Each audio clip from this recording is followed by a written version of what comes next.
verse 16, chapter 3, the Gospel according to St. John. For God so loved the world that he gave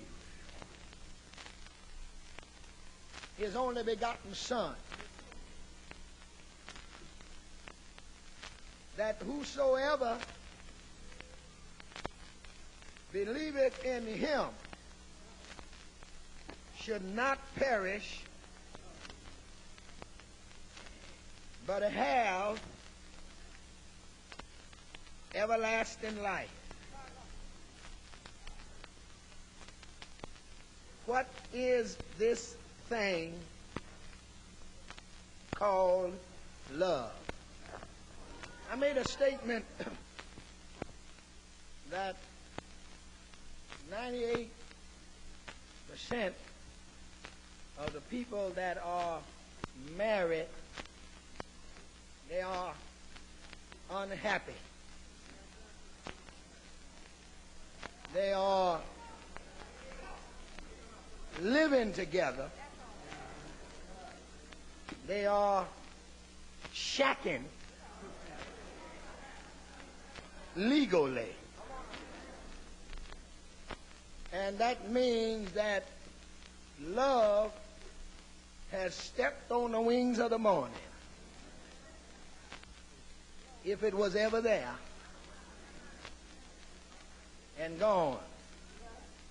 And there are any number of factors that is responsible for them still remaining there. I call it legal shacking. There are some folks that are shacking because they want to. They're not married, they're just living together because they don't want no responsibility. They want to go, they want to split when they get ready. If they see somebody else they want, they go after them. And they say, this thing is over, split. There ain't no strings attached, that's the end. And there are those that would like to split. And they have actually split up, but they're still in the same house. There's a reason for it. There's a reason for it. Something is wrong somewhere.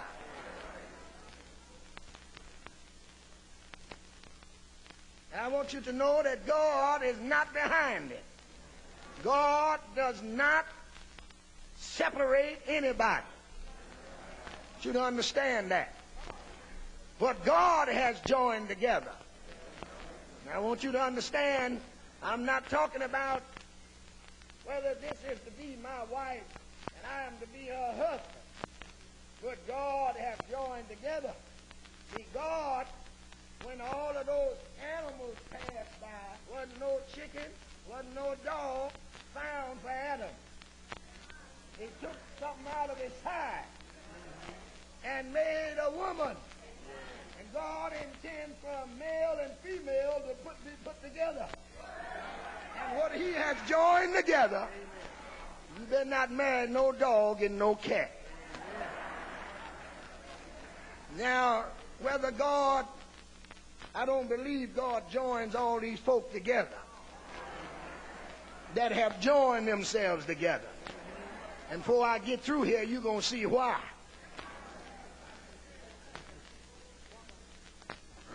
The institution of marriage was ordained by God. It has a holy significance to it that you can easily find out from reading the 5th chapter of the book of Ephesians. It lets you know that it is symbolical, or the analogy is drawn of husband and wife. Between husband and wife is like Christ and the church and his bride. So We're moving in here to our message. What is this thing called love? I want to start out by reading off some definitions here. There are so many definitions for love that time will not permit me to mention them all here. But I've jotted down a few that I thought were good, and I want to share them with you. From some of the great thinkers of our time. Hannah More says, love never reasons, but profusely gives. Gives like a thoughtless prodigal its all. Love gives its all, and trembles then lest it has done too little.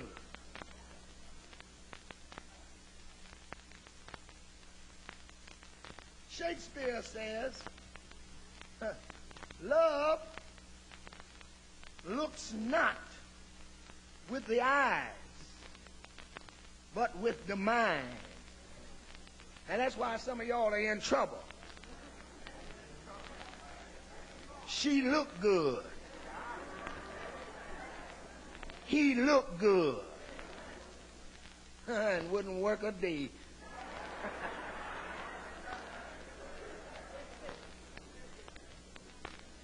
But love, he says, looks not with the eyes, but you can see what you call a good-looking man with what you call an ugly woman. And you wonder how in the world did she get him?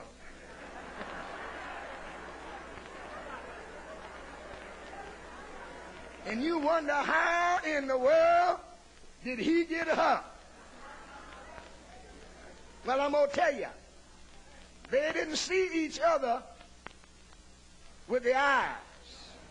Their spirits are vibrating on the same level. You got to penetrate beyond that veil of flesh, because you really don't see the real man and the real woman as they are. Thank you, Jesus. And when you just look at the outward appearance, when that person gets crippled, and when their eyes get bad, and when their flesh begins to deteriorate and cripple and wrinkle all up, then your eyes start looking somewhere else.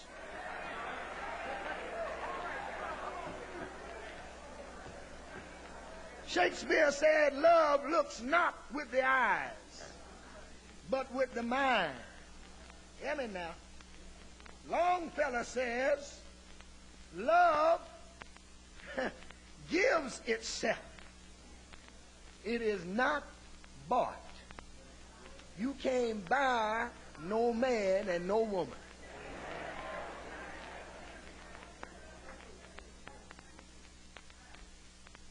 Anytime you think you're going to give that woman enough money and enough gifts to make her love you, you missed it. She going to take your gifts and tell you goodbye. Love gives itself. You can't buy it.